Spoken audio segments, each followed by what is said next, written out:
Welcome, dear souls, to your Pantheon Reading here at Soulfire Tarot. We are here weaving ancient myth and modern intuition together to bring you a daily dose of clarity and divine guidance for your healing journey. If you're new here, I am Christina. Welcome. Welcome. I'm so glad you're here. I am a doctor of Chinese medicine and an intuitive channel. And I'm just so happy I can be here sharing this with you all. This is a general reading, okay? So if you found it for any reason, there is a message here for you. Please be aware that Spirit connects first so people can subscribe to her, attuning their energy into this space. All right, so if you haven't already, click the subscribe button. It will help Spirit tune into your frequency in future channeling. This is a group reading again, so not every message is for every single person, okay? So I want to invite you, take the energy that's for you, leave the parts that aren't, they're for someone else, all right? When something good does resonate, go ahead and like the reading, claim that energy for yourself. It also lets me know that it is landing, which is so important for me. And let's see, go ahead. If you are called, post a comment, share about your experience or your situation. So we can all help each other. We can see ourselves reflected in each other's growth journeys. Okay, we are all in this together. None of us is alone. So we've got clarifiers pulled here. Let's go ahead and take a deep breath together. In the nose, out the mouth. Let's see what Spirit is whispering for us today. Our organizing energy today is Hera.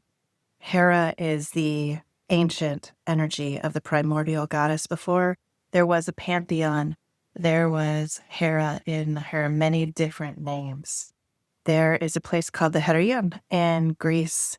It is a 3-tiered site of an ancient temple that stood for thousands of years, again, before the Greek pantheon existed, before the word Hera, when it was just the goddess energy. And you can feel the incredible primordial power of this sovereign feminine in that space.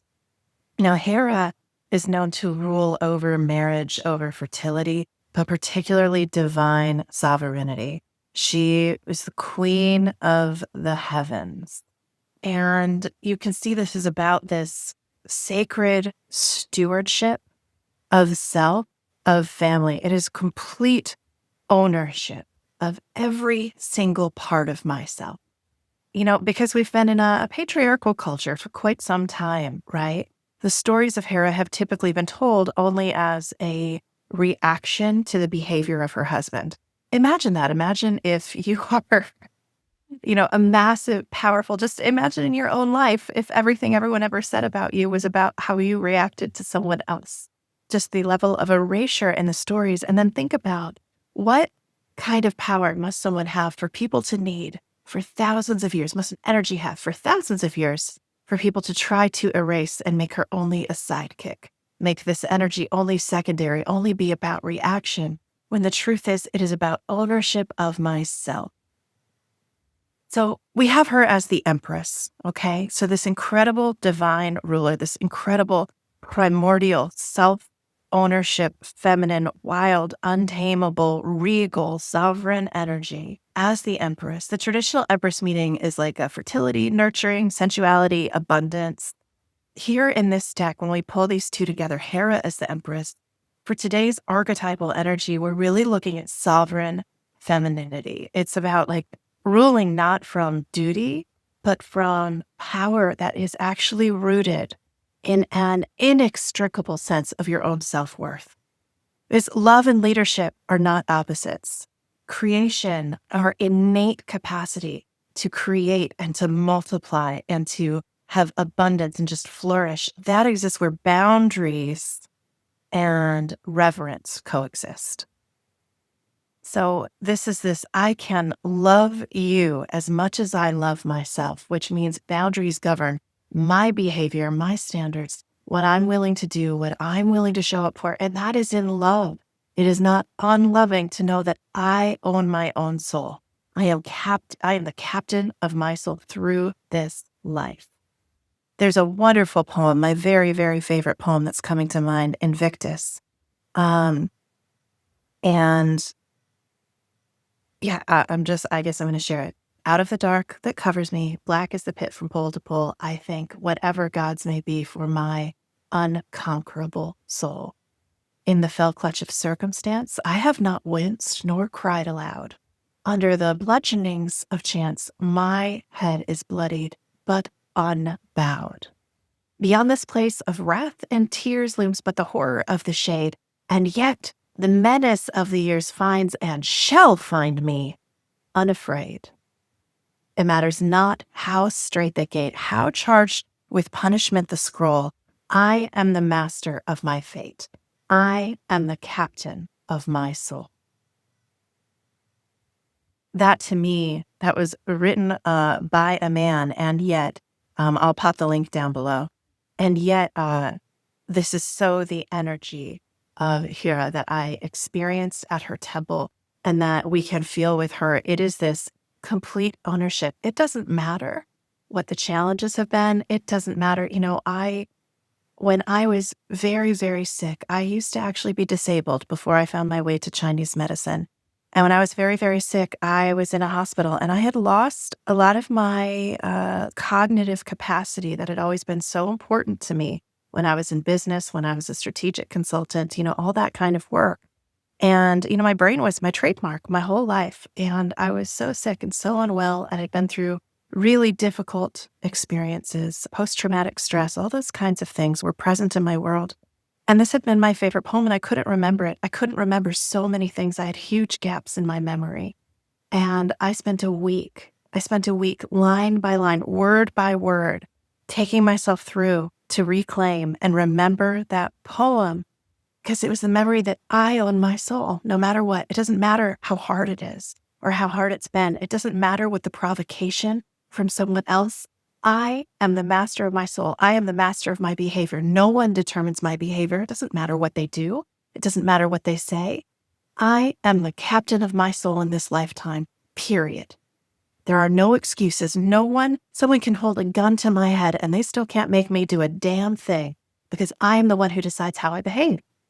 And so when we look at these together, this energy, this is a real opportunity. Own yourself fully. The good, the bad, the ugly, the shadow, the light, own it all. Rule your life as Hera. Rule your life as Hera with grace, with authority, and with a heart that knows your own value, which is not based on current outcomes. It is not based on, am I behaving in a particular way? Your value, it has nothing to do with what other people think or tell you. Absolutely nothing. Your value is inherent. It is divine. It is priceless. So bringing this Hera energy and this absolute ownership of myself, all the good and all the challenging, okay, the ups, the downs, the things I love, the things I'd rather reject, and own that today. 7 of Pentacles is our last card, and that came out face up compared to the other 2 face down. So we're going to start with that 7 of Pentacles for our first clarifier today. We're looking at the day you plant the seed is not the day you harvest the fruit. Like things are in process and they take time. We have to, you see him here, he's growing this beautiful tree from these seeds of Pentacles that were planted, and he's putting his love into it. Do you see this little line? He's putting his chi into it from Lao Gong. This is a point on your hand that helps to transmit chi. Chi means interactivity. It's the vital energy of interaction between things. And so you see he is putting his chi, his attention, his time, his love into the growing of this bonsai. But noting that we can't make a tree grow faster. We can only support it in its growth. Our other clarifiers, we have the Fool in reverse and the Ace of Pentacles. So Fool energy is all about setting off on new horizons with an open heart. And Ace of Pentacles is this idea of, we're thinking like a new financial or career opportunity or like manifestation, abundance. There's a lot of abundance energy here. It's not just the new beginnings though. I think this is really about staying the course with, if you have been starting a new project, and I bet you have with all the big energies. It's very likely related somehow to your career, your abundance, your money, your passion, your vocation, could be your hobbies. It's something about like the doing and the physicality of this material world, right? And then we see here, so there's a new beginning here, and the Fool in reverse. I think we're just seeing this. You don't always have to be like, it's not just starting. It's not just starting. You're not just starting. It's not always the first step. Even when you're still in the newness phase of this, but it's about that, like having that faith. Okay. So we've begun already, and now we can have faith and way. It's the idea of doing without unnecessary pushing or forcing and striving. It is effortless doing. In the Tao Te Ching, they say the superior man does nothing and yet everything is done. And what that really, it doesn't mean he takes no action, but he waits until the right moment to take action. He doesn't, flutter about in a frenzy, right? And so it's about finding the flow, being in the newness of what you've started out on, and holding the faith so that then you can get to this beautiful energy of growing this sovereignty, okay? Growing this ownership of yourself. And now if you started something new, you're probably hitting the point where you're realizing I have to be a little disciplined. I have to be a little diligent. I have to keep showing up. And discipline means to disciple myself to something that is larger than my temporary wants and feelings, right?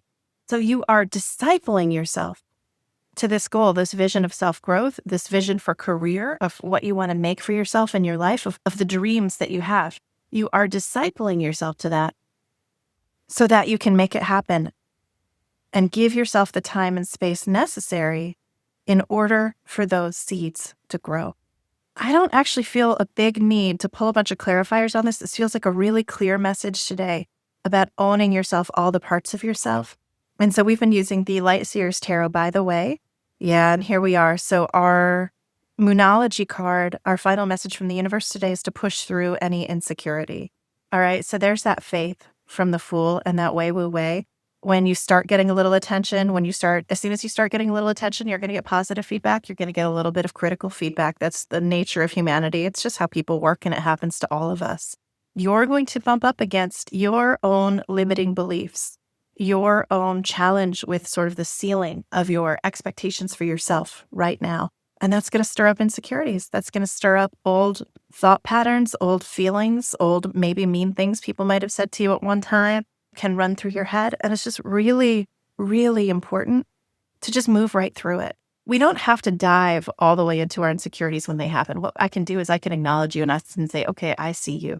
And I might tap on it. And I might say, okay, even though I am feeling insecure right now, I deeply and profoundly love and accept myself. And I'm going to do a series of tapping and move that through my body and say, okay, I'm allowed to feel insecure. And it doesn't change anything about what I'm doing. I can just acknowledge that this is my feeling state right now. I'm acknowledging and loving that I have that I want to protect myself. Insecurity is a drive towards self-protection. I'm worried that it will hurt. I'm worried there's this sense of I might fail, it might go wrong. Somebody might say something unkind. Somebody might not like it. It's okay to feel that way and take action anyways, all right?